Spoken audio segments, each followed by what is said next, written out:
సత్. ఓం శ్రీ గురుభ్యో నమః. ఓం సదాశివసమారంభాం శంకరాచార్యమధ్యమాం తత్వవిదానందపర్యంతం వందే గురుపరంపరాం. ఓం శ్రీ గురుభ్యో నమః. పూజ్య గురుదేవులు తత్వవిదానంద సరస్వతి స్వాముల వారి దివ్య చరణారవిందములకు ప్రణమిల్లుతూ పరిపూర్ణ పరబ్రహ్మస్వరూపులకు ప్రియాత్మ బంధువులారా, ఓం గురుదేవ. మనం తత్వబోధ విచారణ చేసుకునే దానికోసమని మొదలు పెట్టుచున్నాం. చెప్దాం, శ్లోకం చెప్దాం. వాసుదేవేంద్ర యోగీంద్రం నత్వా జ్ఞానప్రదం గురుం ముముక్షూణాం హితార్థాయ తత్వబోధో అభిధీయతే.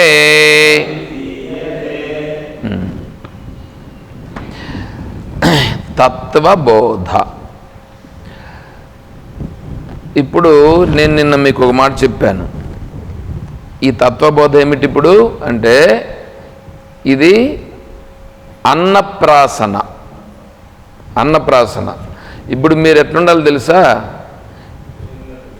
చిన్నపిల్లలు ఏమన్నా మాట్లాడతారా? వాళ్ళకి ఏమన్నా తెలిసి ఉంటుందా? వాళ్ళకేం తెలిసి ఉండదు కదా. కాబట్టి మీరేం చేయాలంటే, ఇప్పుడు మీరు అట్లా కావాలి. మీరు అట్లా కావాలనంటే, నేను చిన్నపిల్లలు అయిపోవాలని కాదు నేను చెప్తా ఉండేది. మీ మనస్సులో మీకు చాలా తెలుసుంటాయి. మీ మనసులో మీకు తెలుసుండాయే, వాటన్నింటినీ వారగా పెట్టేయాలి. వారగా పెడితే ఇది మీకు అర్థమవుతుంది. అది పెట్టలేదు అని అనుకోండి, ఇక్కడ నేనేదో చెప్తా ఉంటాను. ఇక్కడ నేనేదో చెప్తే మీరు ఏం చేస్తారంటే, మీరు వేరే ఒకటి చెప్తారు. ఇప్పుడు నేనేమన్నానంటే, నిన్న సాయంకాలము కిరీటినం గదినం చక్రహస్తం, కిరీటినం గదినం చక్రినంచ కిరీటినం గదినం చక్రహస్తమిత్యస్త్రం అన్నాను. ఇది అస్త్రం. నేను నిన్న చెప్పింది మన సంకల్పం చెప్పుకుంటూ ఉండే దాంట్లో కిరీటినం గదినం చక్రహస్తమిత్యస్త్రం అని చెప్పినాను. అప్పుడు చక్రం అనేటప్పుడు నేనేదో చెప్తాను. అక్కడ నేనేదో చెప్పే లోపల మీరేం చేశారంటే, మీ బుద్ధిలో ఉండేది చెప్పినారు. మీ బుద్ధిలో ఉండేది ఏందో కాలచక్రం ఒక నిమిషం అట్లా, ఒక నిమిషం ఇట్లాంటివన్నీ చెప్తారు. అప్పుడేమవుతుంది, నేను ఏది చెప్తున్నానో అది బాయ్. ఇప్పుడు మీరు చెప్తా ఉండేదాన్ని నేనేం చేయాలా? అయ్యా, నేను చెప్తా ఉండేదానికి మీరు చెప్తా ఉండేదానికి సంబంధం లేదు, మీరు వేరే ఏందో చెప్తా ఉన్నారు అని ఇప్పుడు నేను మళ్ళా నేను చెప్పి మిమ్మల్ని మళ్ళా మామూలు స్థితికి తీసుకొచ్చి మళ్ళీ నేను క్లాసులకు రావాలని అనుకోండి, దీనికి 10 నిమిషాలు పడుతుంది. అర్థమవుతుందా? అప్పుడు ఆ క్లాస్ ఏమైంది? ఆ 10 నిమిషాలు జరగాల్సిన క్లాస్ పోయింది. అందుకని మనం ఇక్కడ చెప్పుకుంటున్నటువంటి విషయం మీకు అర్థం కావాలంటే, మీకు అర్థం కావాలంటే మన బుద్ధిలో ఏదైతే ఉన్నదో దాన్ని ముందేం చేయాలి? దాన్ని ముందు వారగా పెట్టాలి. అర్థమవుతుందా? అంటే ఇప్పుడు నాకు వేదాంతం అనేటువంటిది తెలియదు. వేదాంతం తెలుసుకునేదానికి ఇప్పుడు వచ్చినాను. అర్థమవుతుందా? అది ఈ తత్వబోధ అనేటువంటిది అసలు స్వామీజీకి తెలిస్తే నా ముఖం కూడా చూడరు. తత్వబోధ చెప్తున్నానంటే అంటే అంత తక్కువ స్థాయి, అంత తక్కువ స్థాయిదైనా ఇది బేస్. ఈ బేస్ ఉంటేనే మిగతాదంతా మనకు పడుతుంది. ఇప్పుడు మనోళ్ళు చాలామంది ఎలా ఉంటారంటే, మనం చెప్తా ఉండేటువంటి, మనం ఇంతవరకు చెప్పుకున్నటువంటి దాంట్లో కూడా ఆత్మతత్వము, నువ్వు ఆత్మస్వరూపము అని చెప్తే దాన్ని బాగా చూశారు చాలామంది, దానిని బాగా చూశారు, విన్నారు కూడా. కానీ నువ్వు ఇలా ఉండాలి. మనము ఇప్పుడు ధర్మాలు ఉన్నాయి, ఏ ధర్మం పట్టుకోవాలి? ఆత్మ ధర్మాన్ని పట్టుకోవాలనా లేకపోతే మామూలుగా చేయాల్సిన ధర్మాన్ని పట్టుకోవాలనా అని అంటే ఆత్మధర్మాన్ని పట్టుకోవాలి అని నేను చెప్తున్నా. దాన్ని చూడట్లే ఎవరు కూడా. ఇప్పుడు నేను ఆత్మస్వరూపుణ్ణి, నేను ఆత్మస్వరూపుణ్ణి అని వినేదానికా ఉండేది, లేదా నేను ఆత్మస్వరూపుణ్ణి అని ఆత్మస్వరూపంగా స్థిరంగా ఉండుటగా ఉండేది? అంటే నేను అది స్థిరంగా ఉండాలి. నేను స్థిరంగా ఉండాలి అంటే ఇప్పుడు మనం ఇంటికి వెళ్తాం, ఇంట్లో భార్య, భర్త, పిల్లలు వీళ్ళందరూ ఉంటారు. ఇప్పుడు వీళ్ళందరినీ ఆత్మస్వరూపులుగా చూడాలి.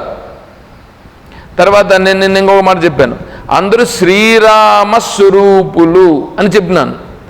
అక్కడ ఉండేదంతా ఎవరు? శ్రీరాముడే, శ్రీరామతత్వమే ఉన్నది అని చెప్పానుగా. ఇప్పుడు దానికి మీరేమంటున్నారంటే, మనం రామకోటలో ఏమి ఆత్మారాముడు అనే కదా మేము చెప్పినాము అని మీరు అన్నారు. ఏమంటే ఆత్మారాముడినే మేము ఆత్మారామ రామ రామ అని చెప్పినాం కదా అని మీరు అన్నారు. నేనంటాను, ఆత్మారామ రామ అని చెప్పి మీరందరూ గన ఆత్మస్వరూపులనే గన మీరు చూస్తూ ఉంటే క్లాస్కి ఎందుకు వచ్చినారు? అంటే మీ దృష్టిలో సర్వము ఆత్మ అయిందని అనుకోండి, లేకపోతే సర్వము రాముడే, రామతత్వమే అయిందని అనుకోండి, అప్పుడు మీరు క్లాస్కి రావాల్సిన అవసరం ఉంటుందా? అంటే చెప్పేది ఒకటి ఉంది, చేసేది వేరే ఉంది కదా. అర్థమవుతుందా మీకు? అంటే మీరు ఏమవుతున్నారంటే, ఇప్పుడు రాముణ్ణి మీరు చూస్తున్నారా అంటే చూచుట లేదు, కానీ చెప్పుచున్నారు. ఏమని? నేను ఆత్మస్వరూపుణ్ణి అంటున్నారు, నేను ఆత్మస్వరూపుణ్ణి అంటున్నారు, కానీ ఆత్మస్వరూపము నేను ఎట్లా?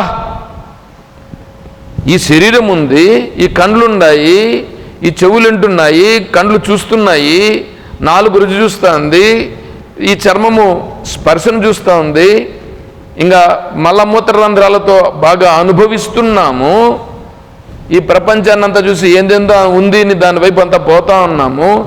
ఇంత విక్షేపం ఉందా లేదా? ఇంత విక్షేపం కలుగుతూ ఉంటే మరి నేను ఆత్మస్వరూపం అనేటువంటిది మీకు ఎట్లా తెలిసింది? మీకు తెలియలేదు. మీకు ఆత్మస్వరూపం అనేది తెలియలేదు. ఇప్పుడు ఏం చేయాలి? నేను ఆత్మస్వరూపం అనేది నాకు దృఢం కావాలి. నేను దృఢం కావాలంటే ఏంటి? ఇవి ఏవైతే ఉన్నాయో, ఏవి ఇప్పుడు కళ్ళు చూస్తున్నాయి లేదా? కళ్ళు చూస్తున్నాయి, విషయాన్ని చూస్తున్నాయి. కళ్ళు విషయాన్ని చూసినప్పుడు రూపాలు కనిపిస్తున్నాయి. అప్పుడు ఈ రూపాలు ఉన్నాయి కదా, మరి ఆత్మస్వరూపం అనేది ఎట్లా? ఆత్మస్వరూపం ఉందా, రూపాలు ఉన్నాయా? చూడండి, ఆత్మస్వరూపం అంటే రూపం కనిపిస్తుంది నాకు. ఇది రావాలా? ఆత్మస్వరూపం ఆత్మస్వరూపం తెలుస్తుందా, రూపం తెలుస్తుందా? నాకు రూపం తెలుస్తుంది. రూపం తెలుస్తూ ఉంది. సత్యం ఏమిటి? ఆత్మస్వరూపం సత్యం. ఆత్మస్వరూపము సత్యమైతే నాకు ఆత్మస్వరూపముగా తెలియబడుచున్నదా? తెలియబడుట లేదు. నేను అలా ఉండుట లేదు.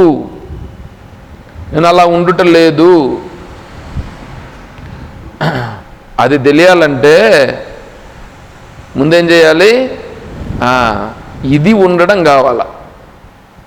అంటే దీన్ని ఎలా చూడాలి, ఎలా తెలుసుకోవాలి, ఏది ఆత్మస్వరూపము, ఏది ఆత్మస్వరూపం కాదు అనేది తెలుసుకోవాలి. మన బుద్ధిలో ఇది ఉంది చూడండి.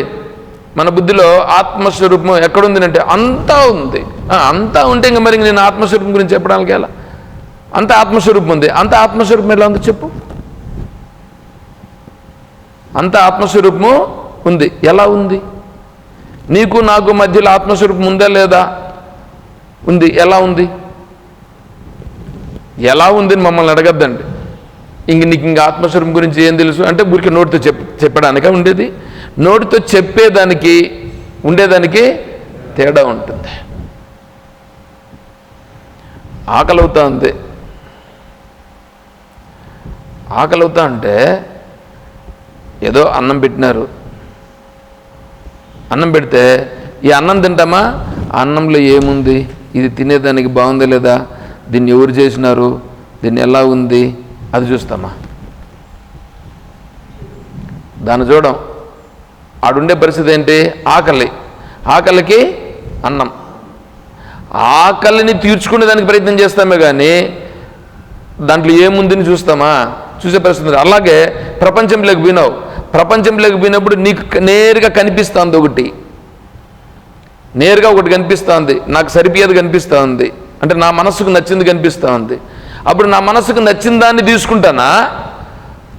ఇది ఆత్మస్వరూపం చూస్తానా? అంటే మనస్సుకు కనిపించేదాన్ని తీసుకుంటాం కానీ ఆత్మస్వరూపం చూడం.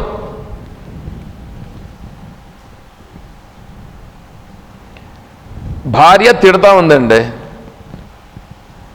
కొడుకు తిడుతున్నాడండి, ఉండే డబ్బుల్ని వేస్ట్ చేస్తున్నాడండి. ఇక్కడ ఆత్మస్వరూపంగా చూడాలండి, వికారం చెందకుండా ఉండాలండి. ఉండగలమా? వినిపిస్తుందా?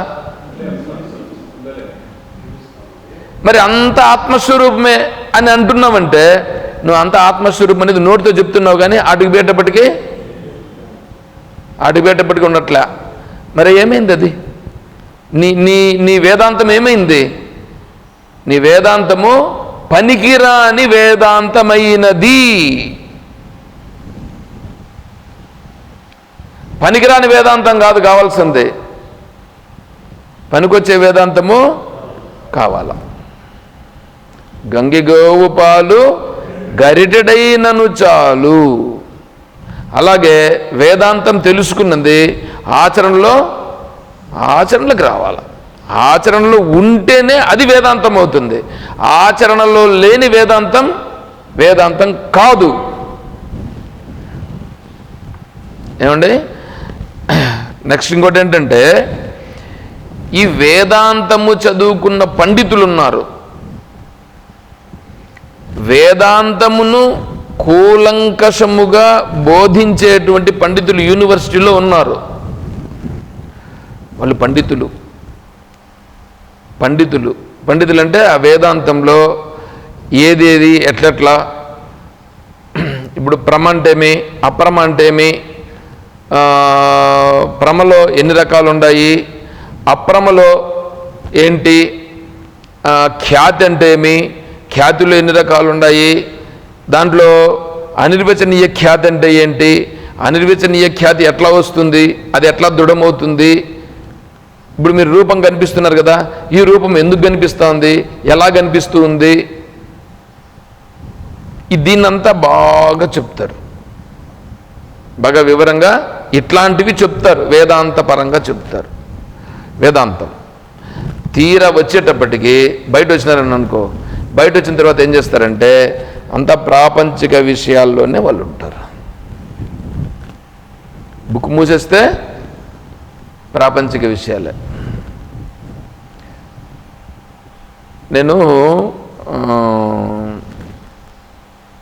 ఒక క్లాస్కి పోయి ఉన్నాను, ఇదే విధంగా చెప్తున్నటువంటి యూనివర్సిటీలో క్లాస్ చెప్తుంటే ఆ క్లాసులోకి పోతే ఆయన బ్రహ్మసూత్ర భాష్యం చెప్తున్నాడు. స్టూడెంట్స్ అందరూ కూర్చో అన్నారు. అదే యూనివర్సిటీలోనే ఇంకొక అతను ఉన్నాడు, ఆయన కూడా పెద్ద గొప్పవాడే. ఇప్పుడు క్లాస్లోకి వచ్చి, క్లాస్లో స్టూడెంట్స్ ఉంటారు చూడండి, ఆ స్టూడెంట్లో ఒక స్టూడెంట్ వచ్చి పూజ చేయాలన్నమాట. అక్కడ ఇప్పుడు క్లాస్ జరుగుతూ ఉంది, బ్రహ్మసూత్రాలు క్లాస్ జరుగుతూ ఉంది. ఇప్పుడు అతను వచ్చాడు, ఎవరు ఆ యూనివర్సిటీలో వేరే ఒక పెద్ద ఆయన, అంటే ఆయన కూడా వేదాంతం తెలిసిన వ్యక్తి వచ్చి ఏమంటున్నాడంటే, క్లాసులోకి వచ్చిన తర్వాత కనీసం ఏం జరుగుతుంది, అక్కడుండే ప్రొఫెసర్ ఏం చెప్తున్నాడు, ఆ ప్రొఫెసర్ని వస్తున్నానండి అని చెప్పి ఏదో చేయాలి కదా. క్లాసులకు నేరుగా వచ్చి, ఏయ్ నువ్వేం రా చేస్తావు, నువ్వు ఆడొచ్చి నువ్వు పూజ చేయమనంటే ఆ పూజ చేయకుండా ఈడొచ్చి క్లాసులో కూర్చున్నావా అని చెప్పి మాట్లాడుతున్నాడు. ఇప్పుడు జరుగుతుంటే క్లాస్ ఏంటి, ఆ పిల్లవాడు కూర్చోండేది ఏంటి, స్టూడెంట్స్ ఎట్లా కూర్చో ఉన్నాడు, ఈయన చెప్తున్నటువంటి వాడు ఏది చెప్తున్నాడు, ఆడ పిల్లలు ఏది వింటున్నారు, దాని గురించి ఏమైనా ఆయన ప్రాధాన్యం ఇచ్చాడా? ఆ జరుగుతున్నటువంటి వేదాంత క్లాస్కి ఆయన ఏమైనా గౌరవం ఇచ్చాడా? ఆ పిల్లవాడు ఏదో చదువుకునేదానికి వచ్చాడు, బాగానే ఉంది. ఇప్పుడు అతను పండితుడే, మళ్ళీ మాట్లాడుతున్నటువంటి ఆ పండితుడు ఇట్లా మాట్లాడినాడంటే ఇప్పుడు అతనికి తెలిసిన పాండిత్యము అతనికి తెలిసినట్లా తెలియనట్లా?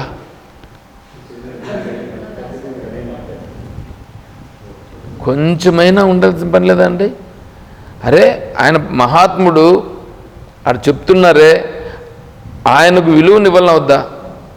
అయా క్లాసులోకి వస్తున్నాను, వీరితో కొంచెం మాట్లాడాలి అని చెప్పాలన్నా వద్దా?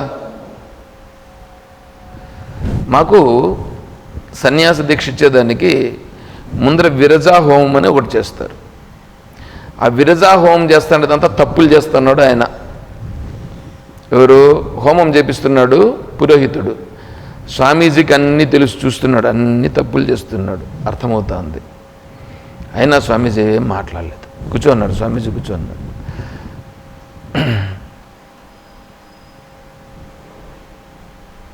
చూస్తా ఉన్నాడు. 1.5 గంట హోమం అయింది. 1.5 గంట హోమం అంతా అయిపోయిన తర్వాత మళ్ళీ స్వామీజీ వచ్చి, అయ్యా మహాత్మా, మీ హోమ కార్యక్రమాలు అయినాయా, వారిని మాకు అప్పగిస్తారా? ఎట్లా మాట్లాడుతున్నారండి?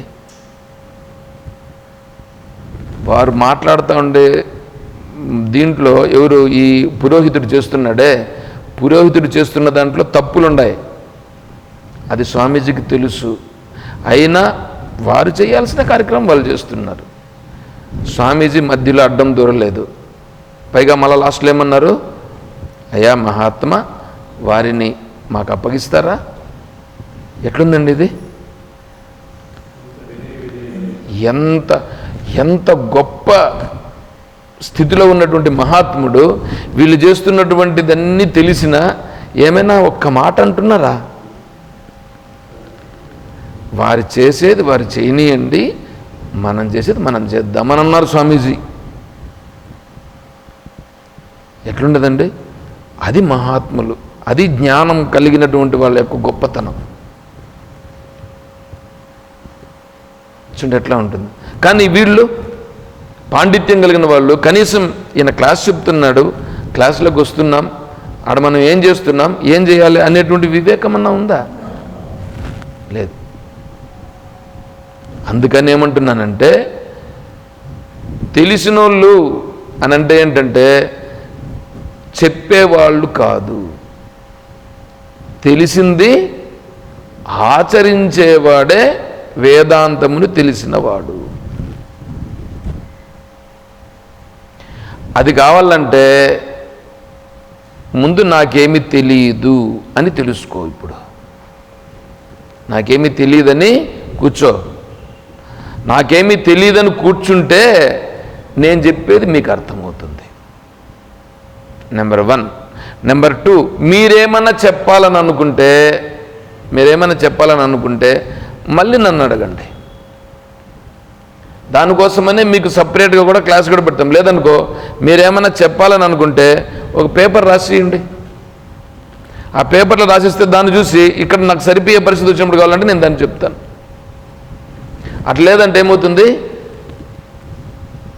మీరు అడ్డుపడిన వాళ్ళు అవుతారు. ఒకటి, ఎవరికి అడ్డుపడిన వాళ్ళు అవుతారు? నాకు అడ్డుపడిన వాళ్ళు కాదు, మీకే అడ్డుపడిన వాళ్ళు అవుతారు. ఎందుకంటే మీకే తెలుసుకోనీయకుండా మీరే అడ్డుపడిన వాళ్ళుగా అవుతారు. అర్థమవుతుందిగా? అందుకని ఏం చేయాలంటే, మీరు చెప్పదలుచుకున్నది ఏదైనా ఉంటే, ఎందుకంటే మీకు తెలియదు అనేది నేను గ్యారంటీగా చెప్తా. మీకు తెలియదు, మీకు తెలుసును అనికనైతే అది నేను గ్యారంటీగా మీకు చెప్పగలుగుతాను. ఎందుకంటే మీరు చేసేటువంటి పనులు, మీరు మాట్లాడే విధానం అది ఉంది చూడండి, దానిని బట్టి నేను చెప్తాను. వేదాంత ప్రకారంగా తెలియదు. అయితే మీరు ఆ మార్గంలో అయితే ఉన్నారు, కాదని చెప్పట్లేదు. మార్గంలో ఉన్నారు కానీ అది స్పష్టత లేదు. అది స్పష్టత కావాలి. ఆ స్పష్టం కావాలనంటే దాన్ని ఎట్లాగా అని ఇప్పుడు మనం తెలుసుకోవాలి. అందుకని ఇక్కడ తత్వ బోధ. తత్వము అంటే ఉన్నది ఉన్నట్లుగా, యథార్థము యథా అర్థము అంటే ఏమిటి? యథా, అయ్యా ఉన్నది ఉన్నట్లుగా చెప్పు, ఉన్నది ఉన్నట్లుగా చెప్పు. ఉన్నది ఉన్నట్లుగా మనము చెప్పుచున్నామా? ఉన్నది ఉన్నట్లుగా చూచుచున్నామా? ఉన్నది ఉన్నట్లుగా వింటున్నామా? అర్థమవుతుందా? ఇప్పుడు మనం సినిమా చూస్తున్నాం. సినిమా చూసి ఇది సినిమా అని అంటున్నామా లేదా? అంటున్నాం. ఇప్పుడు ఈ ప్రపంచాన్ని చూస్తున్నాం. ప్రపంచాన్ని సినిమాగా చూస్తున్నామా? ప్రపంచము ఒక సినిమా వంటిది. ప్రపంచము ఒక సినిమా వంటిది. అంటే సినిమా ఎట్లుంది? ఒక తెరపైన ఆడుతూ ఉందిగా, తెరపైన సినిమా కనిపిస్తున్నది. ఈ ప్రపంచమంతా కూడా తెరపైన ఈ సినిమా కనిపిస్తున్నది. కానీ దీనిని ప్రపంచమనే సినిమాను మనం చూచటలేదు. ప్రపంచమనే సినిమాలో మన జీవితం కూడా ఒక సినిమానే కదా. మన జీవితం కూడా ఒక సినిమా. మన జీవితాన్ని సినిమా అని మనం అనుకోవట్లేదు. అక్కడుండే సినిమాను దాన్ని డబ్బులు పెట్టిపోయి కూర్చొని దాన్ని చూస్తూ అది బాగా తీసినారు, దాంట్లో పెద్దదిగా జరిగింది అని మనం చెప్పగలుగుతాం. దాన్ని సినిమా అని అంటున్నామే కానీ అసలు మన జీవితాన్ని సినిమా అని అనుకోవట్లేదు. ఈ ప్రపంచాన్ని కూడా సినిమా అని అనుకోవట్లేదు. ఇది ప్రపంచమంతా ఒక సినిమా అని మీకు అనిపిస్తుందా? అనిపించదు. ఎందుకంటే తత్వము తెలియదు కాబట్టి, ఉన్న యథార్థము తెలియదు కాబట్టి. యథార్థము తెలిస్తే ఇది సినిమా అని అర్థమవుతుంది. అదేవిధంగానే ఈ శరీరము సత్యం అని కదా మనకు అనిపిస్తుంది. ఈ శరీరం సత్యం కాదు, శరీరం సత్యం కాదు, కానీ సత్యము అన్నట్లుగా అనిపిస్తున్నది. దీనిని తెలుసుకున్నటయే యథార్థమును తెలియుట. యథార్థం తెలిసిందని అనుకో, అప్పుడేం చేస్తాం? శరీరం ఉంది కానీ శరీరములాగా ఉన్నది అని చూస్తాం. ప్రపంచం ఉన్నది, ప్రపంచములాగా ఉన్నది అని చూస్తాం. భార్య ఉన్నది, భార్య ఉన్నదా భార్యలాగా ఉన్నదా అంటే భార్య లేదు, ఉండేది మనిషి. నువ్వు భార్య అని అనుకుంటున్నావు, నువ్వు భార్య అని అనుకొని నువ్వు భార్య అని నువ్వు చూస్తున్నావు. కానీ అక్కడ ఒరిజినల్గా ఉండేది మనిషి. ఒరిజినల్గా ఉండేది మనిషి. ఒరిజినల్గా మనిషి ఉంటే మనమేమనుకుంటున్నాం? భార్య అంటున్నాం. అంటే భార్య కరెక్టా, మనిషి కరెక్టా? మనిషి కరెక్ట్. అంటే యథార్థం చూచుటలేదుగా, మనం యథార్థమును చూచుటలేదు. అయితే భార్య అని అనుకోవద్దా? నిన్ను అనుకోవద్దని చెప్పట్లేదు, భార్యగా చూడు. కానీ భార్య అనేటువంటిది దాన్ని విడిచిపెట్టేసి ఇప్పుడు మనిషిగా చూడు. ఉండేది ఇద్దరు భార్యాభర్తలుగా ఉండండి, ఒక జాగాలో భార్యాభర్తలుగా ఉండాలి. కానీ మనిషిగా చూడాల. అప్పుడే అది యథార్థమును చూచినట్లు అవుతుంది.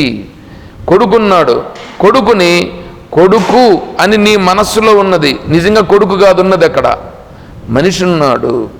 అయ్యా నా కడుపులో నుంచి పుట్టినాడు, నీ కడుపులో నుంచి పుట్టలేదు, నీ కడుపులో నుంచి పుట్టినట్లుగా ఉన్నది. నీ కడుపులో నుంచి పుట్టినట్లుగా ఉన్నది. నీ కడుపులో నుంచి పుట్టి ఉంటే నువ్వు సంకల్పించి నీ కడుపులో నువ్వు తయారు చేసి నువ్వేమన్నా తయారు చేసి పుట్టించుంటే అప్పుడు నీ కడుపులో నుంచి నువ్వు పుట్టించినావని చెప్పాలా. నీ సంకల్పంతో ఏమైనా జరిగిందా? నీ సంకల్పంతో ఏం జరగలేదు. అది జరిగిందంతా వేరే దానితో ప్రకారంగా జరిగింది. కాబట్టి నీకు సంబంధించింది కాదు. నీకు యథార్థము తెలియదు. యథార్థము తెలుసుకొనుట కావాలి. ఉన్న యథార్థం ఏమిటో అది తెలియాలి. దేవుడు ఎవరు? దేవుడు నారాయణుడు. నారాయణుడు దేవుడు అందరికీ తెలిసిందిగా. నారాయణుడు దేవుడు. నీకు ఎట్లా తెలుసు నారాయణుడు దేవుడు అని? నువ్వు చూసావా? లేదు. పోనీ శాస్త్రంలో చెప్పిందా?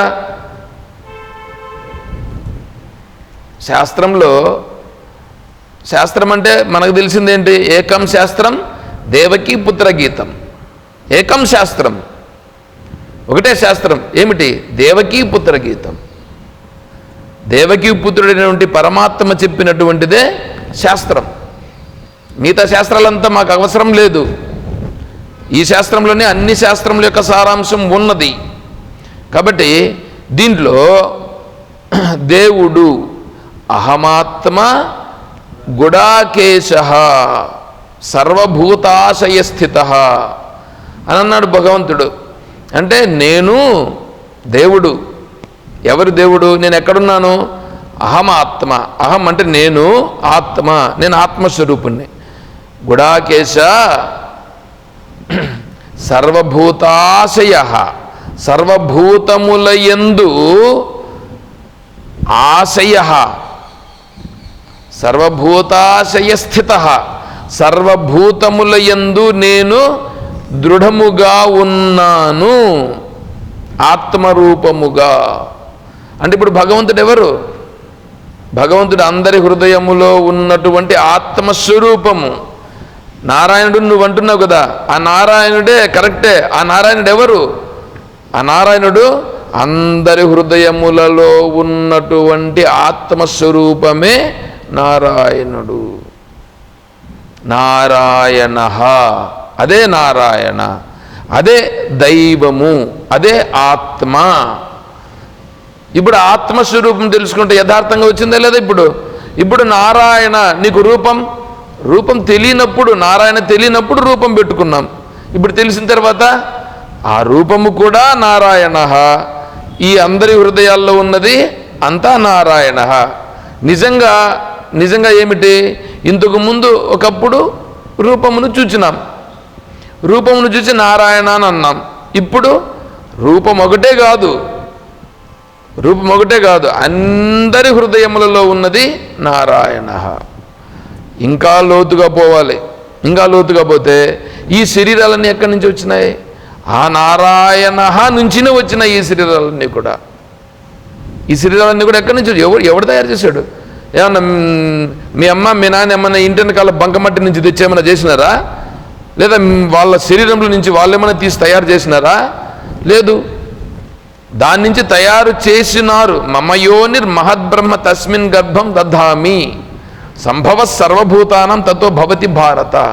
కాబట్టి భగవంతుడు చెప్పాడు, నేను వాళ్ళ గర్భములో ఉండి నేను తయారు చేసినాను అని చెప్పినాడు. 14వ అధ్యాయంలో భగవంతుడు చెప్పినాడు. కాబట్టి ఇప్పుడు దీనంతా తయారు చేసింది ఎవరు? భగవంతుడు. కాబట్టి ఈ శరీరాలన్నీ ఎవరివి? భగవంతుడే తయారు చేసినాడు. అంటే ఈ శరీరాలు కూడా భగవంతుని స్వరూపమే. అంటే ఇప్పుడు నారాయణ ఎవరు? ఈ శరీరాలన్నీ కూడా నారాయణ. ఇప్పుడు నారాయణ చూడాలంటే ఎక్కడ చూడాలి? కనిపిస్తున్నదంతా నారాయణ.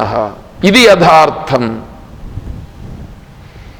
చూసారా? మీకు తెలిసినటువంటిది ఇప్పుడు చెప్తా ఉండేటువంటిది తేడా వచ్చేసిందిగా. అందుకని దీనిని తత్వం, ఇది తత్వం. బోధ అంటే వివేకము, బోధ తెలుసుకొనుట. ఒకరు